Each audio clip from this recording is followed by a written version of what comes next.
Did somebody say you should clap? Anyway, thank you for clapping. Just so that we get a sense, where's Angela? Angela, come up. So come talk to me how the agenda is going to work. I think I'm going to run the workshop for about 1 hour. So Angela is our director for marketing and social media, and she has arranged with the rest of our team this whole event. So tell us, then after the workshop, what happens, Angela? And then we start to serve lunch. We have barbecue for lunch, and then I brought cakes, so everyone can start enjoying something nice. And then afterwards, we draw raffle tickets. So everyone should get a raffle ticket, and hopefully we get a big winner. And then we announce the most loyal customer for the year. Yes. Only one loyal customer? Two. Oh, two very loyal customers of the year. You should have all loyal customers. Yeah, all loyal customers. But we'll just pick a few, right? Dr. Yi is going to choose them so I don't become the enemy of my customers, right? They can hate Dr. Yi for choosing them. All right, thank you, Angela. Thank you very much. All right, so we're going to start the workshop today, and I thought that I should use the topic that we're going to be using in Hanoi. Dr. Yi and I and Dr. Dueng are going to be presenting at a seminar in Hanoi, and it's going to be on the crisis of chronic illness. So I thought I should do like a prelude of that workshop today before we run that seminar. So let me just give you a few facts. My generation that left the third world countries, we will be dying faster than our parents. So our parents are going to live longer than us. And most of our parents are going to, live into their 90s. And for us, by the time we're in our 60s, for example, 50% of my classmates are already dead. So that is a real challenge. Also, research is showing that our children are not going to live as long as us. That is a real big challenge in itself. And research just came out last week that the life expectancy in the US is dropping. Yes. It used to be 80.5. It is now dropping to 76 point something. So since 2010, the life expectancy in the US, the most civilized country in the world, is dropping. And all of this is really around the issue of chronic illness. So the question is why? What's going on? So I wanted to spend some time in this workshop today talking about those issues. So there are 4 main groups of chronic illnesses. So I'm going to go to the whiteboard and I'm going to begin to explore those 4 groups. So when we look at chronic illness, there are 4 big groups. There's CNS, there is cancer, there are GI, and there's what we call, what's the last one? My brain is going dark. There is cardiometabolic. Cardiometabolic. And I will just talk about each of these briefly so that we get a sense. Under CNS, we are having an increase in Alzheimer's, in autism, in Parkinson's, in dementia, and I could go on and on. What does CNS stand for? The brain illnesses, the central nervous system, the brain illnesses. And typically what's driving brain illnesses is what we call neuroinflammation. That's a chronic illness from inflammation itself. So overall, that's the real big challenge in the CNS space. So lots of illnesses are developing around that. And if you look at the graph of these illnesses, it's on the rise. Especially if we look at Alzheimer's and Parkinson's, women are more prone, 3 times more prone to those illnesses. Women are 3 times more prone to those illnesses than men, especially menopausal women. And so that's a critical issue around chronic illnesses. So let's look at cancer. We all know that all the big cancers are increasing. And the interesting thing that we just recently found out about cancer is that it's not really about the organ. We used to have lung cancer, brain cancer, breast cancer, but it's actually the mutation that identifies what kind of cancer you have. It doesn't matter what organ, it's actually the what we call the tumor mutational burden and the differentiation of that mutation across the tissue itself. So some people will have like the same kind of mutation and some people will have hundreds kind of mutations in their cancer. In the GI space, this is where a lot of people are having problems, whether it's from the mouth, stomach and intestines, and, right, just so that I can add that, we have also seen a significant increase in oral and anal cancer because of oral sex and anal sex. So these are big things that are happening because they didn't used to happen. So they're all on the rise. But also we are getting a lot of mouth illnesses, a lot of stomach and intestinal cancers and Crohn's disease, colorectal issues, and a lot of hemorrhoids and all of that. So all of these are chronic illnesses that are inflammation driven.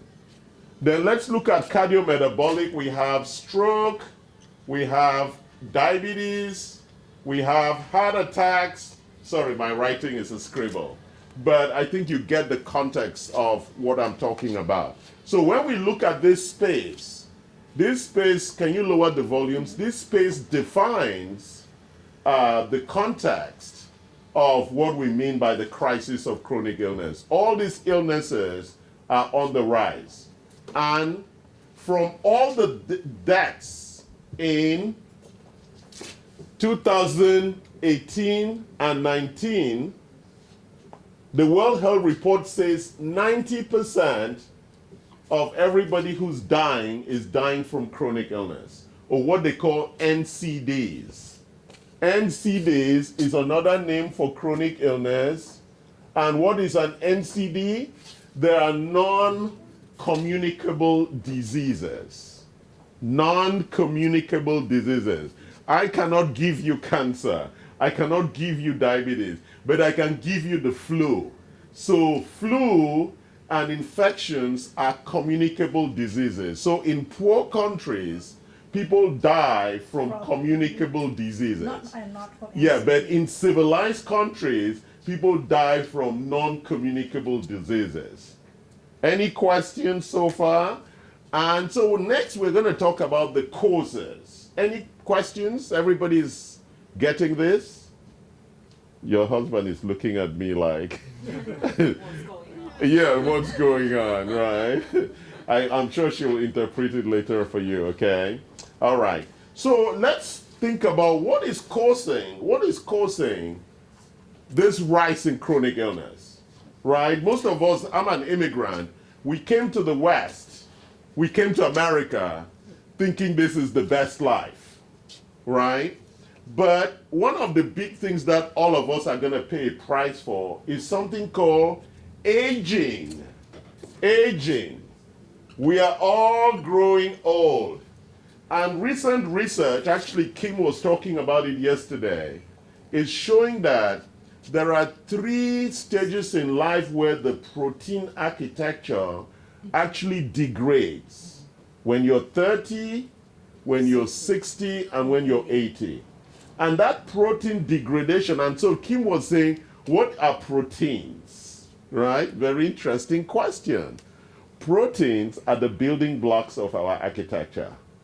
Right? And so it's a very important aspect, as we're going to talk about later on, what we call the epigenetic factors and how the epigenetics actually lead to chronic illness. Any questions so far? So let's talk about the causes of chronic illness. Okay, so these are the things that are going to lead to chronic illness. So let's explore them. So number one, I said already, is aging. All of us are aging. So, but let's just explore, why is aging leading to chronic illness? It's an interesting question. The process of aging in itself, I just spoke about the proteins, leads to degradation, right? Anything that grows old degrades, right? So the key issue here is actually a protein Deficiency. degradation, yes. And I will explain that. I don't want to go too technical, but you know that the protein is made from the DNA instruction, right? So how are proteins made? We have our DNA. The DNA gives messages through what we call the messenger RNA. The messenger RNA then is the one that builds the proteins from nutrients that we supply. That ability to make copies begins to degrade over time, and therefore the kinds of proteins that are being made are not as good as the ones when you were younger. That's why some people take young blood infusion to make them younger. We've known that for ages, that if you drink the blood of a young person, you're actually going to feel younger, right? In Korean culture, you see it in the drama. They bite their blood and put it in somebody who has fainted, and the people wake up, because blood is actually a very powerful thing about life. Number two is stress. All of us are suffering from stress, right? The challenge is that if you go to the villages, people don't have stress. They're not worrying about mortgage. They're not worrying about traffic. They're not worrying about taxes, right? Just the kinds of things that we think it's modern life, but the people in the village didn't have those problems. They don't worry about traffic, right? Traffic flow. They don't worry about the rain. Oh no, my grandfather used to worry about the rain, but worry when it was going to come so we could do the planting, right? So stress, especially because acute stress is good stress, or what they call pre-stress is, youth stress is good stress, but it's chronic stress that is the problem. You know, some people cannot relax, and we can track that in some of the diagnostics that we do. The next one is toxicity. Most of our water, our food, our air, all of that has a lot of toxicity. And so that toxicity becomes a really big challenge for all of us, right? Welcome, guys. Grab some seats at the back there. So that toxicity becomes a very big challenge, because toxicity at its core, guys, pay attention to me, I'm more attractive. That toxicity actually impairs this DNA process I was talking about. So when the toxic metals go into this process, they actually affect that replication process of the proteins. And that is really where they impair that. And that we're going to talk about later. When they impair that multiplication process, we call that an epigenetic factor. That means they're changing the underlying structure of the protein through interference. And now we have a new kind of protein. That's why we have that door open. Thank you, guys. So that way it actually affects a lot of things that are going on, right? So number 4, we have infections.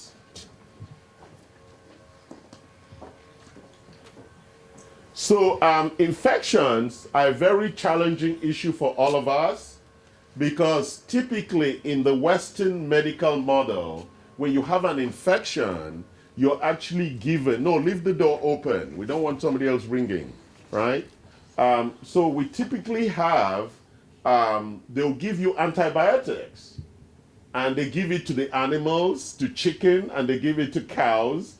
And so now our whole world is overwhelmed with antibiotics. And as smart as those bacteria are, they're actually evolving and mutating so that most of our antibiotics doesn't work anymore. Same thing with the way they spray the insect for the crop also. Yes, exactly. mutated. Yeah, so so there's a lot of mutation because we think that we are in charge But no. and that everybody is going to obey us. No, they But can't. right, even the bees, the more you put chemicals, the more they also mutate to cope. That's the architecture that God created.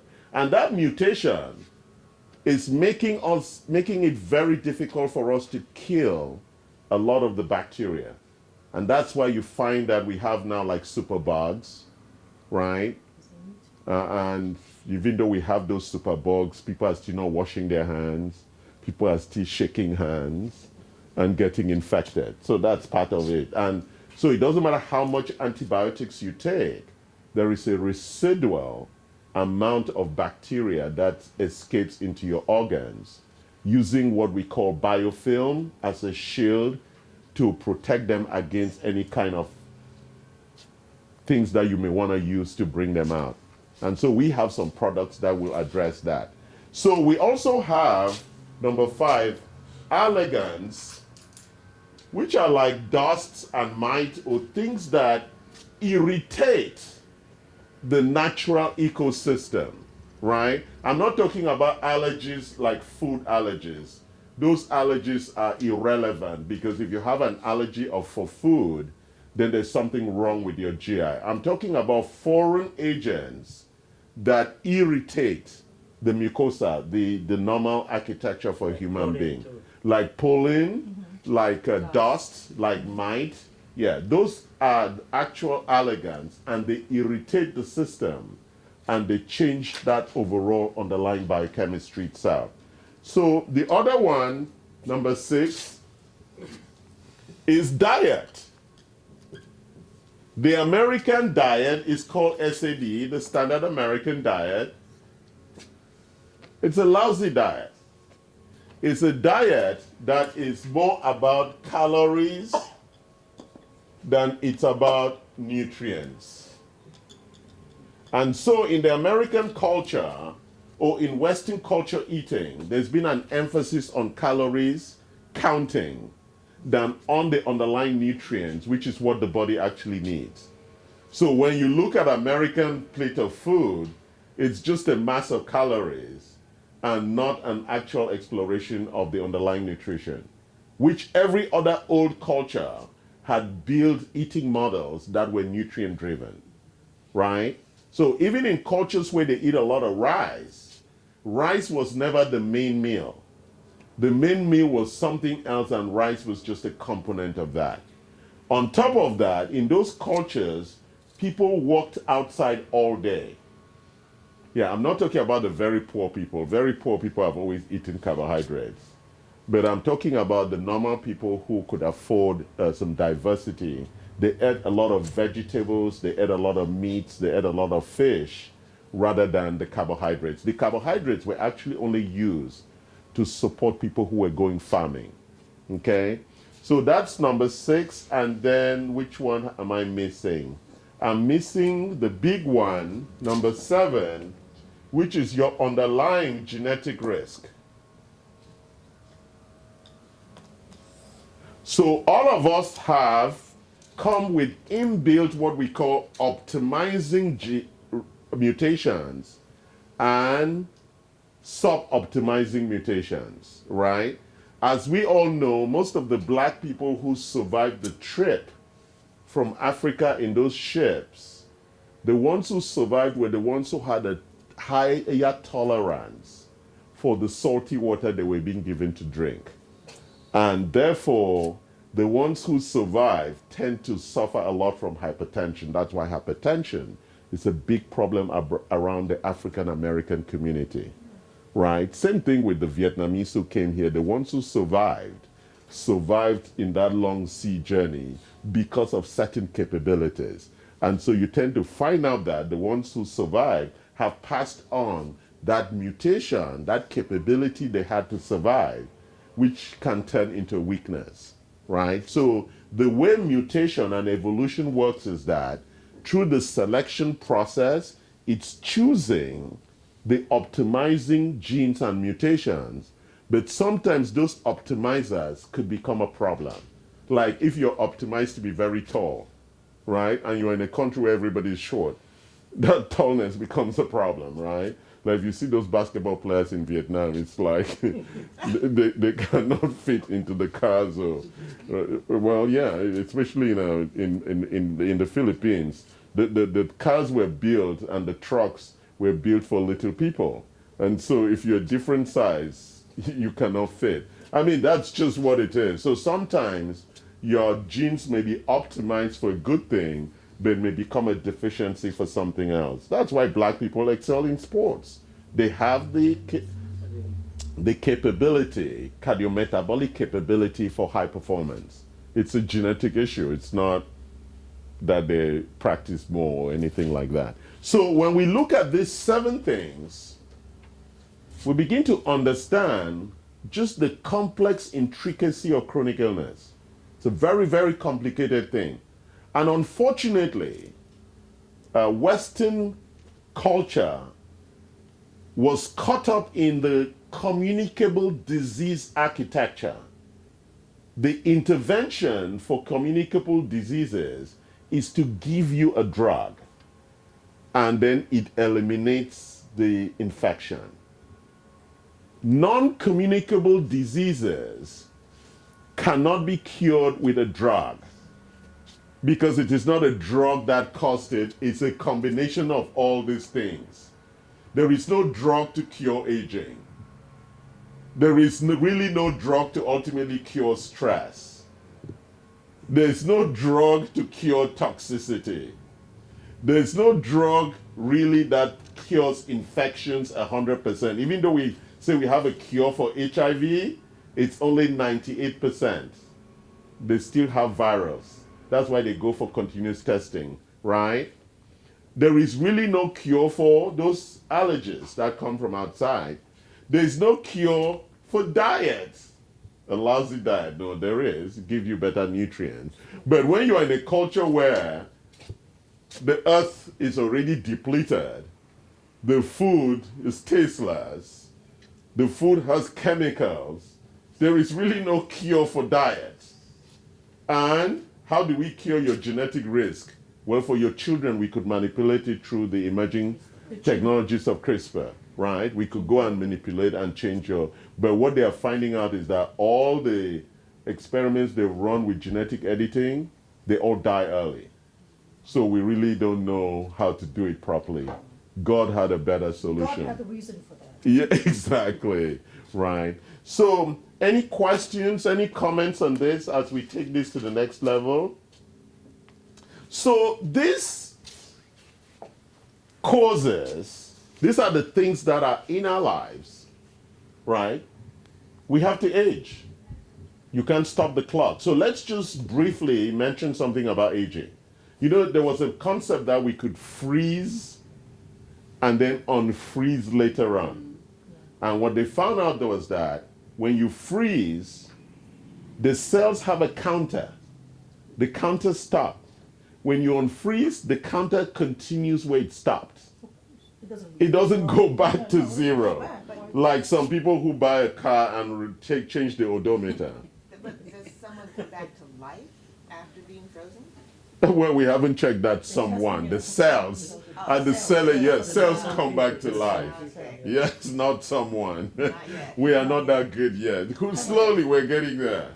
Yeah, so the concept of extending life by changing that clock it's not going to happen. Because the clock actually continues counting. And each clock at birth has programmed death into the clock. Yes, it's all programmed in their circadian rhythm in each organ and each cell. So each cell has a programmed timeline for death. And is it the same timeline throughout your whole body? No, I say each cell Each cell. and each organ has a different. That's different. So yes, because your nails grow different than your skin, than your hair, then your eyes. Every cell has its own program life. Just like the way you heal is different too. When you have a healing is different. Exactly. Some things faster, some things slower. Right. So let's talk about the imbalances. So we know these things, right? But the only way we know that they're bad is because of the imbalances that we can measure, right? So let's talk about the imbalances that we measure. There are 7 imbalances that we measure, and we measure those. When we measure those, we call the measures clinical biomarkers. Okay? Because these are clinical imbalances. So the only way we can know what's going on in the body is to take a measurement. That measurement is called a clinical biomarker because it's a measure of the biological process, like your blood pressure is a clinical biomarker, it's a measure of blood flow, right? Or your body temperature is a measure of what's going on in your body, right? Those are what we call clinical biomarkers. Okay? Thank you for coming. And so let's talk about the 7 big imbalances that are caused in the body, right? So those imbalances are, can I have some pens, please? So let's start with the first one. Let's look at the cardiometabolic imbalances.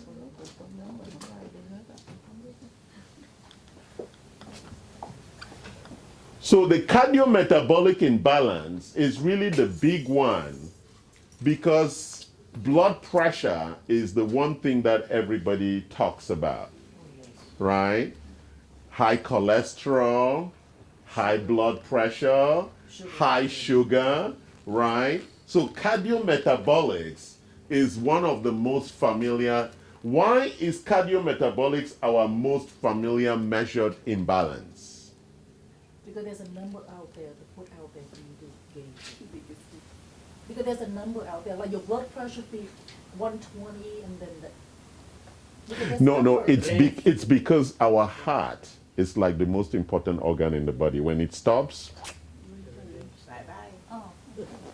because the heart, That's why that's why we know the measurements around it, like cholesterol, like blood pressure, like glucose, all those things. Because the heart is considered, yes, like the most important engine in the body, right? So the cardiometabolic imbalances, around the heart. yes, everything is around circulation and performance and the heart's performance, the heart rate, right, the heartbeat, right? Even in Chinese medicine, that's the first thing they do. They listen to your pulse, then they, right? So they already know that heart is at the center of life, right? So cardiometabolic imbalances are a very important set. Thank you, Yara. They're a very important set of imbalances. So let's look at the next one, which is immune. Vincent, they don't need translation? Oh, you're good? Oh, I appreciate that. Thank you. I was worried. Okay, so the second set of imbalances are immune imbalances. But I'm going to talk about the third one before I talk about the second one. The third one are the gastrointestinal imbalances. And apart from cardiometabolic, the gastrointestinal imbalance is actually the most important set of imbalances. And it's one of the ones that you can actually fix very easily. And that's why typically when we intervene, that's the first thing we fix, from the mouth to the anus. And God created that architecture such that it tells you when it's not going right. For example, I was buying gas this morning after I left the farmer's market, and I went to pee in the bathroom, and it was like there had been an atomic bomb inside that bathroom. When your poo is very, very smelly, it's a really big sign that something is very wrong. The smell of your poo, say for example, if both of you ate the same thing, but your poo is very smelly, it is a big indication that there is actually like bile leakage or something is really going wrong. Typically, there's leaky gut. So you tend to find out that autistic children, people with schizophrenia, have very smelly poo. Okay? So it's a big indication. That's one. Then there's gas when you die all the time. Whenever you eat, there's a lot of bloating and gas. Something is very wrong, right? And also if you have cramps and stomach pain all the time, right? And also if you have a dental, dry mouth, and dental problem, and you don't take, right? So this whole architecture from your mouth to your anus is a very, very important architecture in our body. And it tells you the signs very quickly, actually faster than your cardiometabolic signs, right? By the time your blood pressure is going up, many things have gone wrong already. Your stomach is not that. Your stomach tells you right now if something is wrong.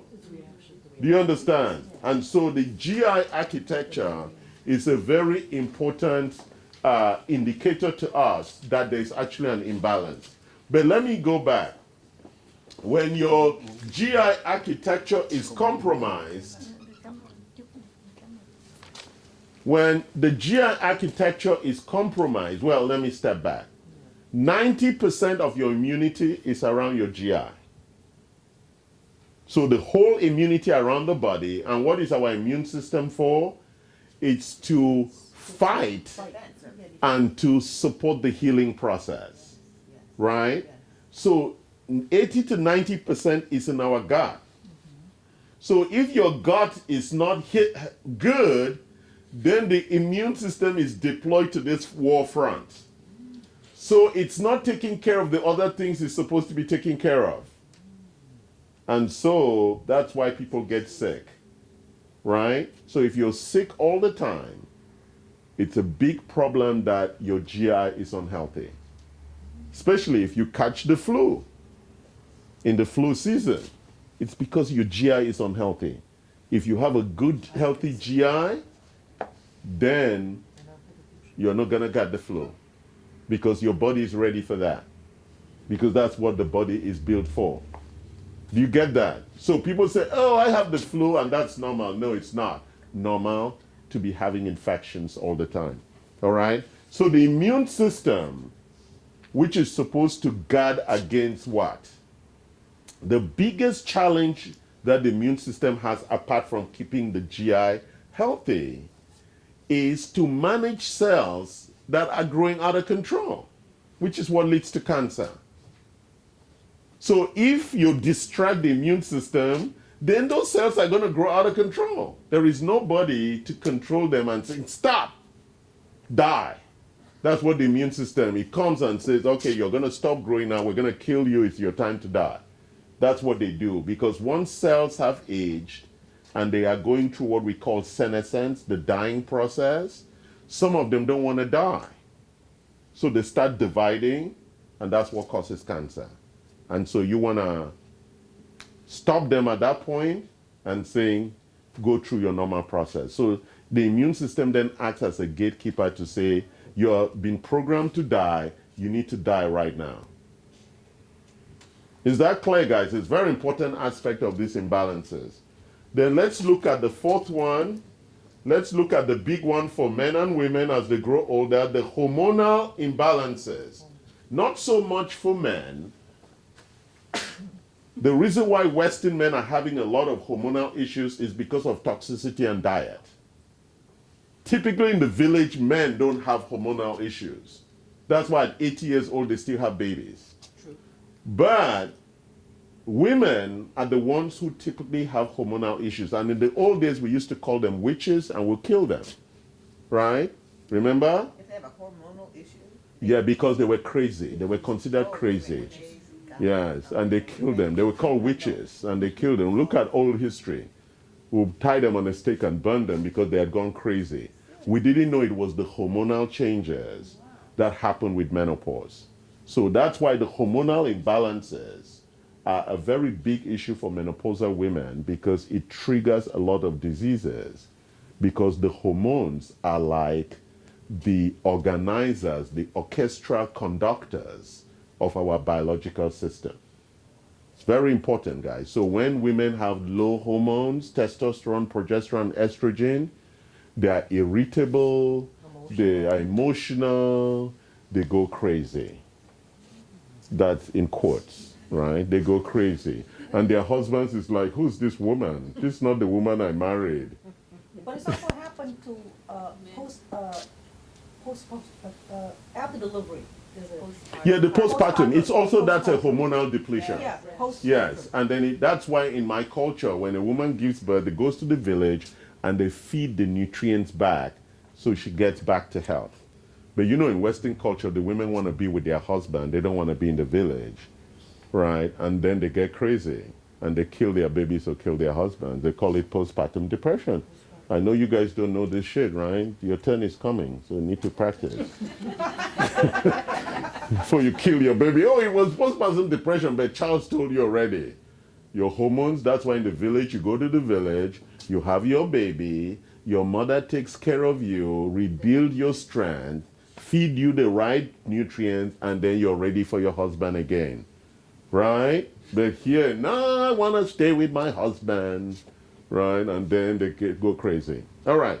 So we have the hormonal imbalances, and then we have the imbalances from our stress response. Right? So typically, we will chart from morning to night your overall stress response. So your cortisol measurements are very high in the morning. I don't know why. Anyway, mine are. Because when you get up in the morning, that's when you're planning everything. And then as the day goes along, I think the sun has something to do with it also. We become calmer. That's why you go on dates only in the evening, because you're much calmer, right? If you went on dates in the morning, it's not going to work, right?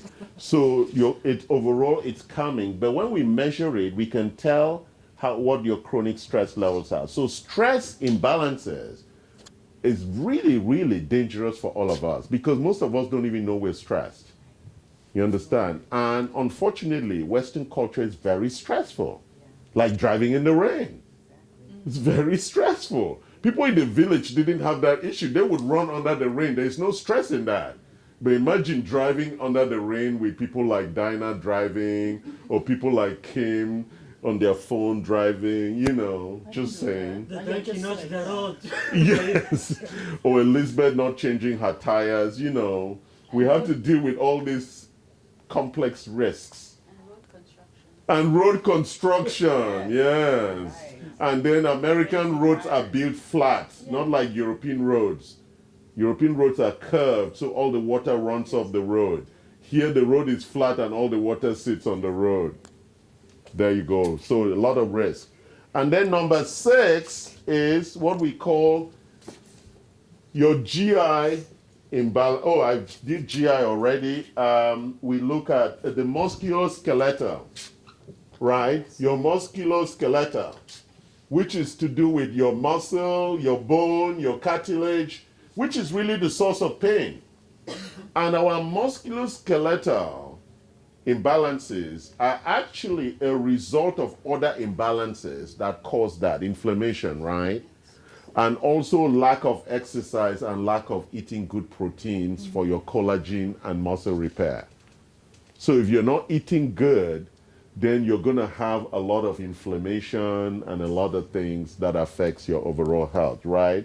And then number 7 is what we call the energy imbalances. Actually, later on, I'm going to talk more about this because it goes to the heart of what we call mitochondrial dysfunction. And mitochondrial dysfunction is really a plague in modern life. It's the issue of fatigue. You know, you sleep all night, wake up in the morning, you're still tired, right? And then you need coffee to wake you up. If you need coffee to wake you up, it means there's something wrong.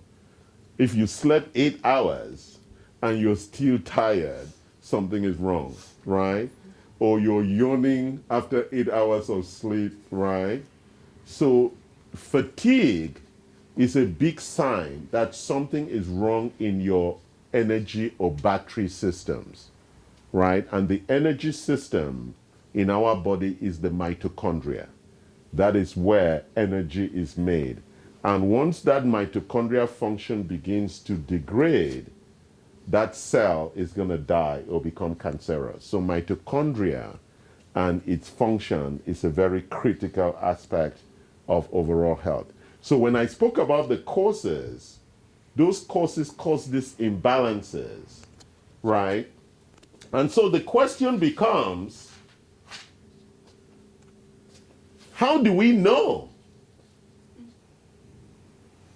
We have now come to one of the central questions of why we created Anti-Fragility Health.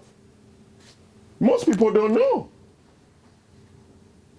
And I went to a meeting the other day and they were saying we run 55 biomarkers on blood. And then I asked the question, but blood is showing only a couple of these imbalances. Our most important imbalance, I think, there are 2 or 3 of them, is urine to show us your hormone and your stress, and your stool to show you your GI. So if they're taking only your blood, oh, my doctor said I was fine, what did he do? Right, that's the question I asked Jad. What did he do? Oh, he took my blood and he said everything was fine. And then the next day you die.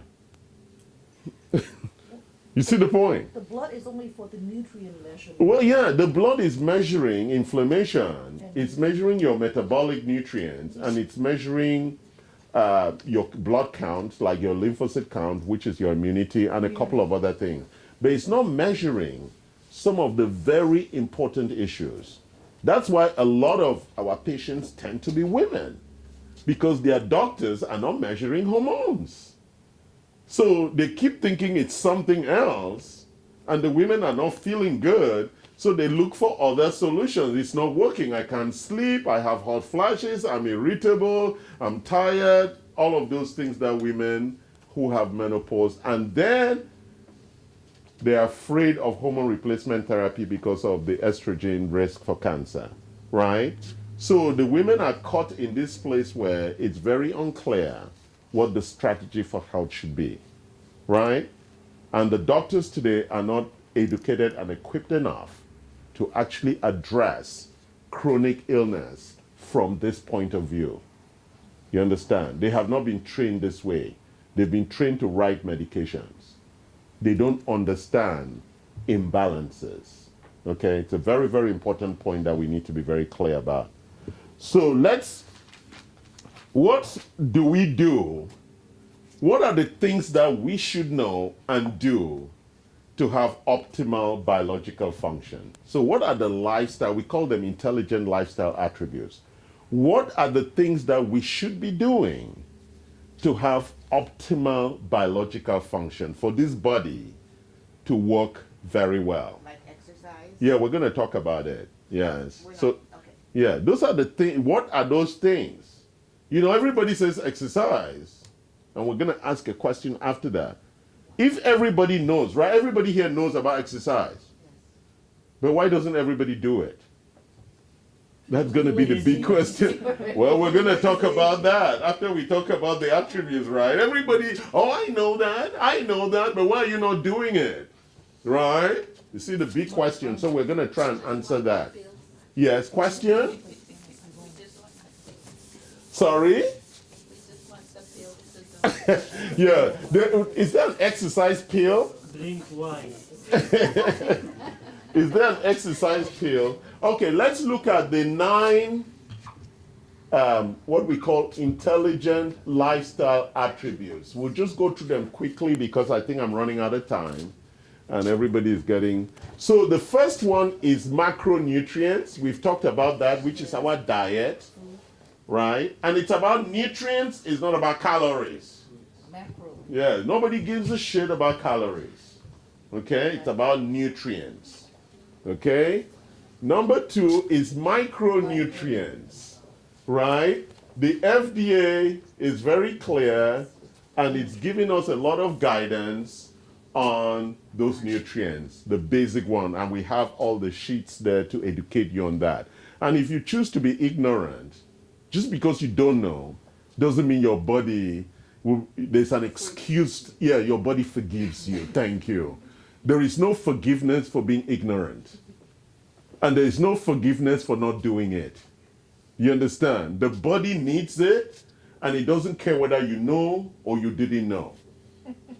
Are we clear about that? All these things are unforgiving. Exercise.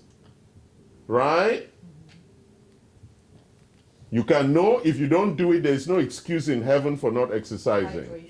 Hydration. Thank you, Kim. What else? Stress response. Stress management. Sleep. That was Kim's biggest one. Sleep. Sleep. Kim is going to get an award for achieving sleep optimization. Which one else? So, toxicity. Relationship. Wow, Kim.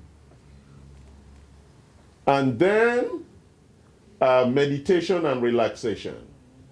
I think so. I think that's all. It goes to about 9. So, is there anything here that's strange? No. So why don't we do it?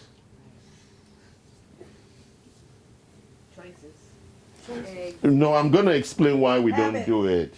Habit. Yeah, I'm going to explain why we don't do it.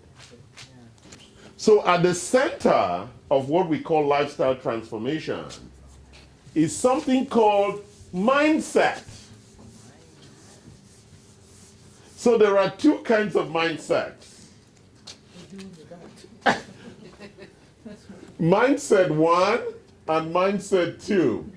Mindset 1 likes to blame everybody else. My parents were poor. I do not have time. I don't have tennis shoes. I'm not a member of a club. It is too expensive. It's raining outside. It is raining outside. I am black. I am a woman. I am short. Nobody likes me. I'm broke. Charles doesn't pay me well. Yes. They have the blame mind. I'm Vietnamese. Well, excuses. In China, we don't exercise. Right. It's excuses. I'm from Africa. It's not my Those excuses, not blame. So what? It's excuses. It's not my style. Excuses. I don't like meditation. You see, she just decided that even though it has benefits, she doesn't like it. Then there is a second kind of mindset. What is that second kind of mindset? I can do it. I can do it. Yeah, sure. Even though I love Trump so much, I can do it. Right? I can do it. That's the second kind of mindset. And it's a very interesting mindset because only 20% of people have this mindset.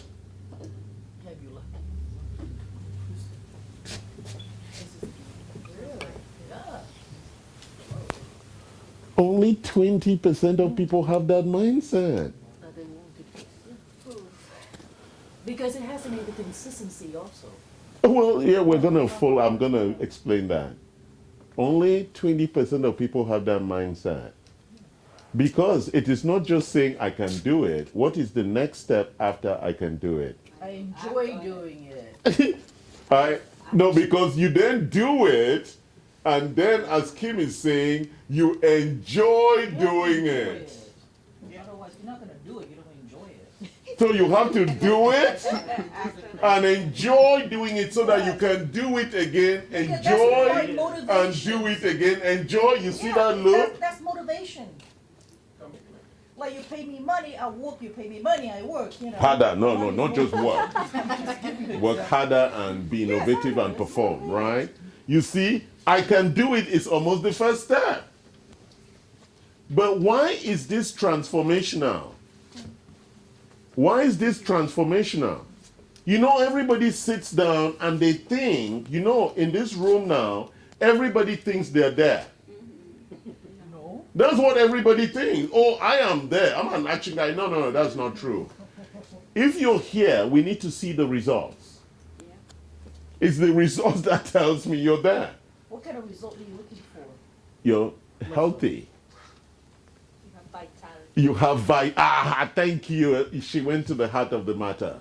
You have vitality. That's the big word, vitality. Because just being healthy is not enough. You know those little children playing in the playground? They have vitality. They are happy. They enjoy life. They want to live. Oh my God, I can't wait to get up. They wake up at 6 a.m. You're like, oh, please, come on. And you are like dragging yourself. 6 a.m. they awake like chicken. Have you seen some chicken in the farm where you go and the chicken at 6 a.m. they're still, we had a late night, we're sleeping. All the chicken is awake at 5 a.m. And the people are still lazy, sleeping, these toxic people. Chicken don't wake up and say, we were not given any food today. Our master is not a good master. Do you hear chicken do that? They get on with it. Right? They have vitality. Well, my coffee was not really good today and Starbucks was closed and there was a long line and my coffee was the wrong cup. I was late because there's construction. I couldn't take the corner and my boyfriend didn't pick me up. You know, a land of excuses. And that's why we had lacked vitality. So let's talk about this core issue. How do we find vitality, right? Let's talk about it. Because this is really at the essence of health, right? This is at the essence of health. The desire to be healthy. And where does the desire for healthy come from? Where does the desire to be healthy come from? To have a good life. You live longer? So recognition that you're not healthy is one way. No. The desire for to be healthy comes from our desire for freedom. Yeah, longer. The freedom box. Yes. We want to be free. When you're healthy, you're free. When you're not healthy, you're in hospital. Go to the hospital. All those people just want to get well. Right? It's our desire to be free. So we have what we call the freedom box. This is where freedom lives. Right? And the number one element of freedom is health. The number two aspect of freedom is knowledge. The number three aspect of freedom is relationships. The number four aspect of freedom is how we use our time. And the number five is money. I know that some people are like, it's number one.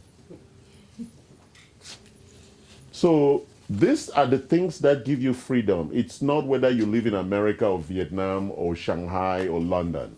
Freedom comes from these things. When you have these things, I've been to Hanoi, I've been to Shanghai, the people who have these things are very free. So it doesn't matter what government you live under, whether in Russia or, you have freedom because you have these things. Freedom is not about the government you live. That's why everybody is trying to come to America. They come here, they're like, shit, it is hard work. It's not easy. But we deceive them when we go to Ho Chi Minh City. Oh, the life in America is so good. And then they come here, they're working in the restaurant, they're like, this is bullshit. I should have just stayed in Vietnam. Because the life in Ho Chi Minh, in District 2, in Binh Tan, it's a beautiful life. I have a clinic there, so I know it's a beautiful life. You can be free anywhere you are, as long as you don't cause trouble with the government, right? You know, the people in Hong Kong say, I need freedom. Freedom to do what? Freedom to do what? To poo in public?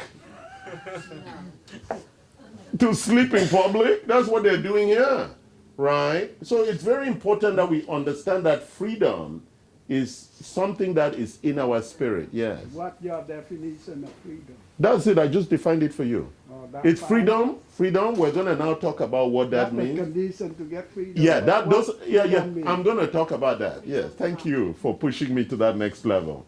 So it's freedom from, no, freedom for. To have a good life? Healthy life, No. To have a pleasant life pleasant life, long life. and to have a meaningful life. That's what we need freedom for. And the government has nothing to do with that. Are we clear? It's to have a good life. How do we define a good life? A life that contributes and creates value, where we create value.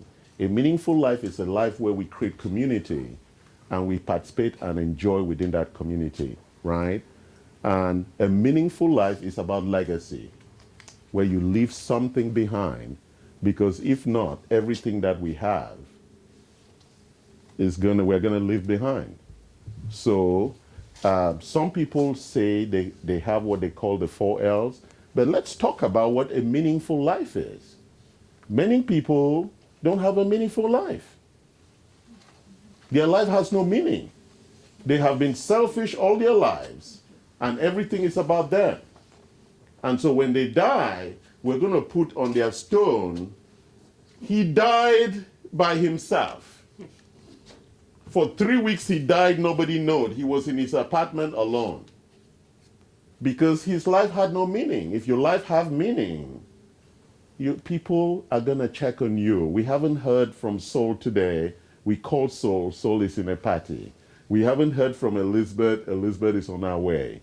We have, right, people who are creating meaning within our clinic and within our community, right?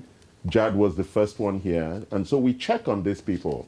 A meaningful life is a very important aspect of who we are. Because what is the biggest fear for human beings?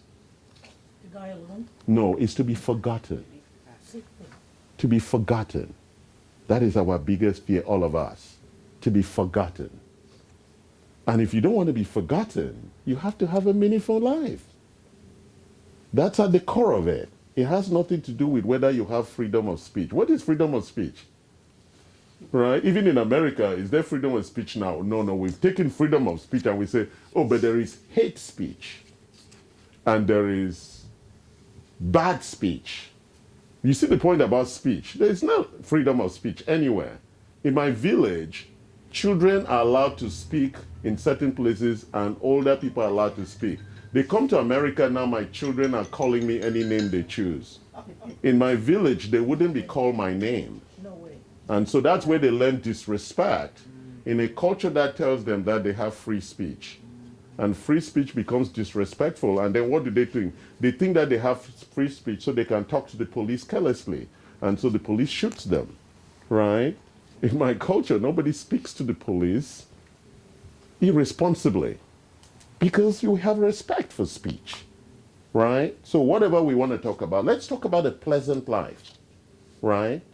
American life is devoid of trust. We don't trust each other.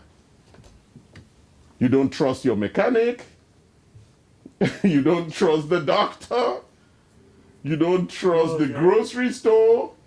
I don't trust the restaurant. I don't trust the bank. I don't trust the police. Our Your landlord, friends. anybody. You don't trust the landlord. You don't trust your friends. That's why your friends will pay for dinner for you. They want you to pay your share even though we're friends.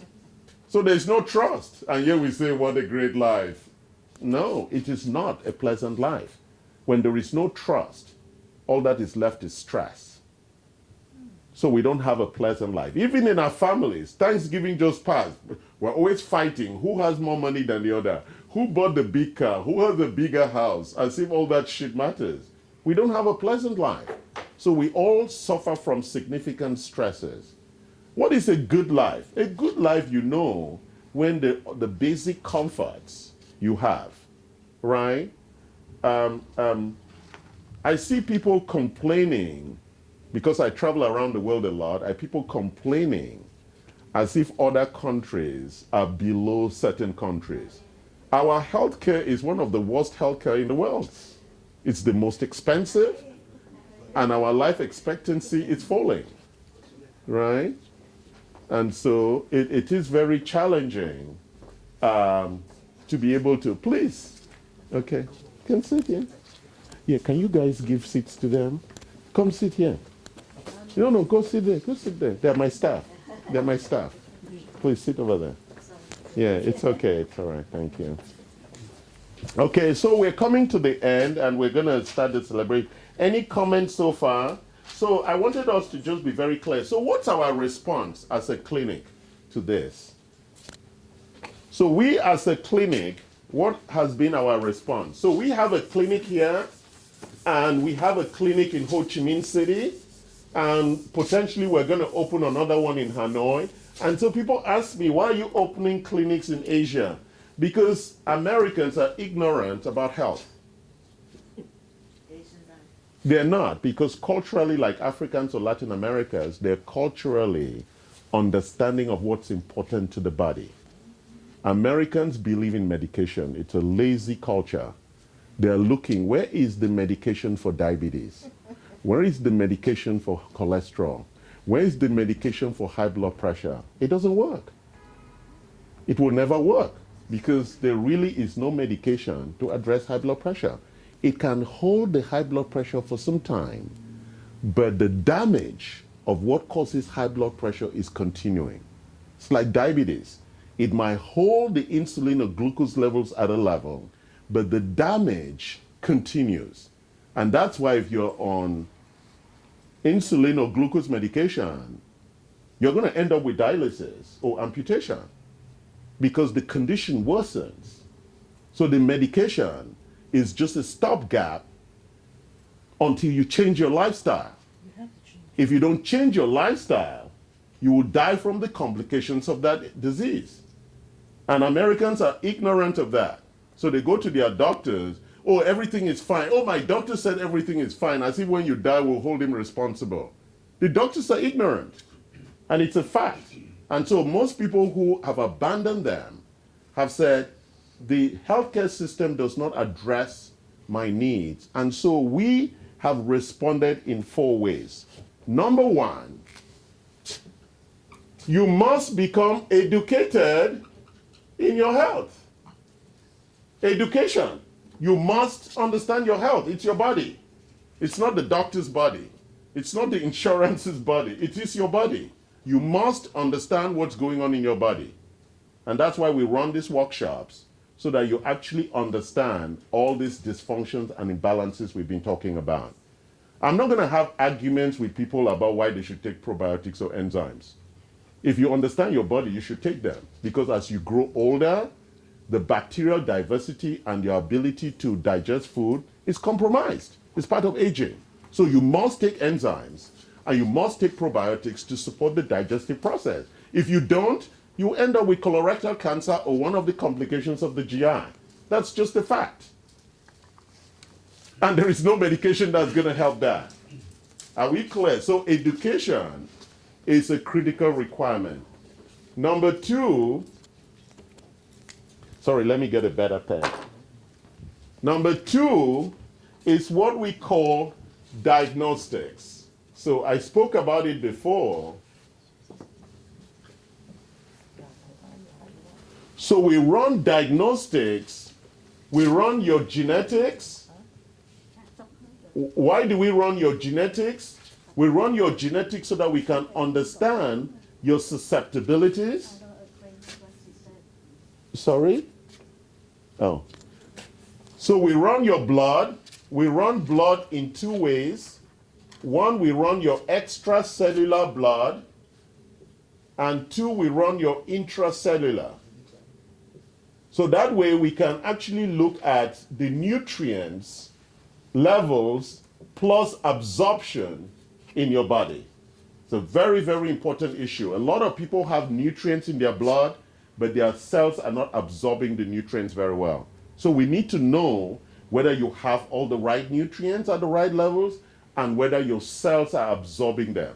Because you can have nutrients in your blood, if your cells are not absorbing them, you'll not have vitality. You're like that. Always sad, always depressed, because you don't have vitality. So diagnostics is very important. We also do urine. The urine will give us your cortisol for stress and also your hormones. And we also do your stool. That will tell us about your GI function. Also recently, Dr. Yi and I have done our MRI scan for cancer. So that's from Ezra. You do a full MRI scan and it tells you whether you have cancer or not. It's a very important diagnostic. So we use these diagnostics to create a baseline for understanding your health so that you don't listen to the ignorance and laziness and stupidity of doctors who are not informing people properly of what's going on with their health. It's a very challenging issue in the culture, and that's why chronic illness is rising, because we have a medical profession that has lost its legitimacy in actually educating patients about their health. And it's costing us a lot. And the second reason why I'm not interested really in building this capacity in America, Americans don't want to pay for their health care. They want insurance to pay for it. And insurance is not interested in healthy people. Insurance is interested only in sick people. And so until you get sick, insurance is not going to pay for you. So therefore, prevention, which is very critical, is not covered mostly by insurance. And prevention is what stops you from getting chronic illness. Okay? What is the next thing that we've done? We've created nutrient bundles to address the imbalances. And number 4, we've also created lifestyle consulting to support our patients. So I'm going to come to an end of the workshop today and welcome any questions that you may have on this, and then we're going to start our celebration and move to Angela. You guys want to step up and take over? Okay, all right. Now, Thank you very much. thank you.